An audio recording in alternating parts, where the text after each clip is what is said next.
friends of the channel. This is the story of the aerial battle between the German Luftwaffe and the British Royal Air Force and its allies during World War II. Please subscribe and like the video. The Battle of the British Royal Air Force against the Nazis.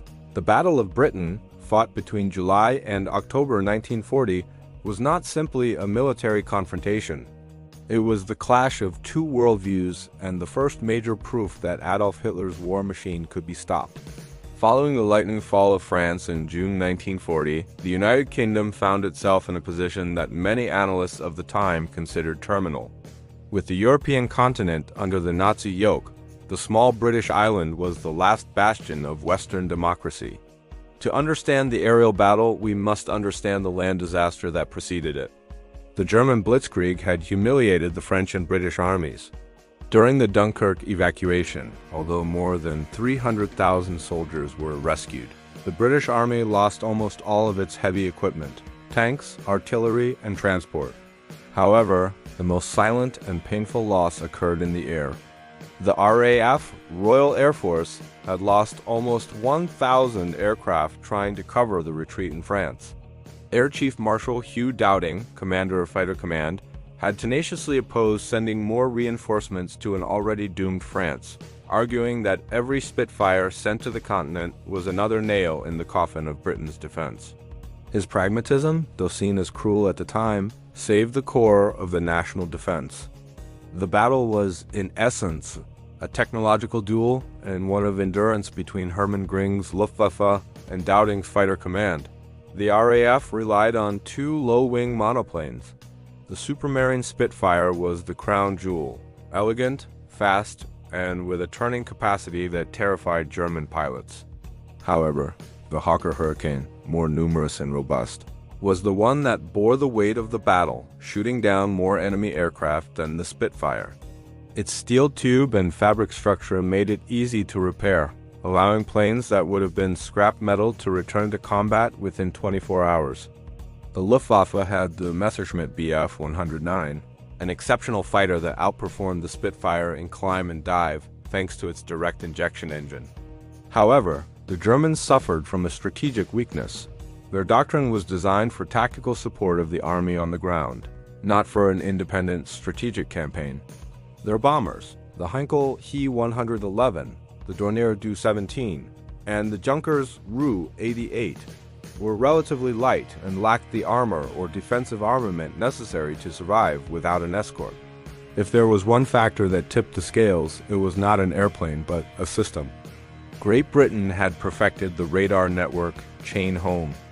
These gigantic towers along the coast detected German formations while they were still grouping over France. The information flowed to the filter room and from there to the fighter groups, especially Keith Park's Group 11, which defended London and the southeast. This allowed British fighters to take off just in time, saving fuel and pilot fatigue. While the Germans had to patrol the sky looking for the enemy, the British knew exactly where the attack was coming from. The attacks began over the English Channel. The German objective was to close off British supplies and draw the RAF into a battle of attrition over the water. Dowding refused to take the bait on a massive scale, limiting his sorties to preserve forces. The Germans, although they sank ships, failed to destroy the RAF's will to fight. On August 13, 1940, the Luftwaffe launched Operation Eagle Attack. The objective changed radically: destroy the RAF's infrastructure. They bombed radar stations, which they failed to fully neutralize due to their difficult structure. Airfields and aircraft factories. It was the most critical period. By late August, the airfields at Biggin Hill and Kenley were in ruins, and the RAF was losing pilots faster than it could train them. In late August, a mistake changed history. A group of German bombers, lost in the night, mistakenly dropped their bombs on civilian areas of London. Churchill immediately ordered a retaliatory strike on Berlin. Although the damage in Berlin was minimal, the blow to Hitler's ego was devastating. The Führer ordered a change in the campaign's objective: stop attacking RAF airfields to concentrate on bombing London. This change, known as the Blitz, saved Fighter Command. While London burned, British airfields were repaired and factories produced planes at a frantic pace. This day is considered the climax of the battle. The Luftwaffe launched a massive attack with everything it had, convinced that the RAF only had its last 50 fighters left. However, they were met by a wave after wave of Spitfires and Hurricanes. German losses were so unsustainable that Hitler was forced to postpone Operation Sea Lion, the land invasion, indefinitely on September 17th. Behind the machines were the men. The average age of the pilots was barely 20 years old. Exhaustion was extreme. Some pilots flew 5 or 6 sorties a day, landing only to refuel ammunition and fuel before returning to combat. It is vital to remember that they were not just British. The battle was won with the help of Polish pilots, the famous 303 Squadron, Czechoslovaks, New Zealanders, Canadians, and American volunteers.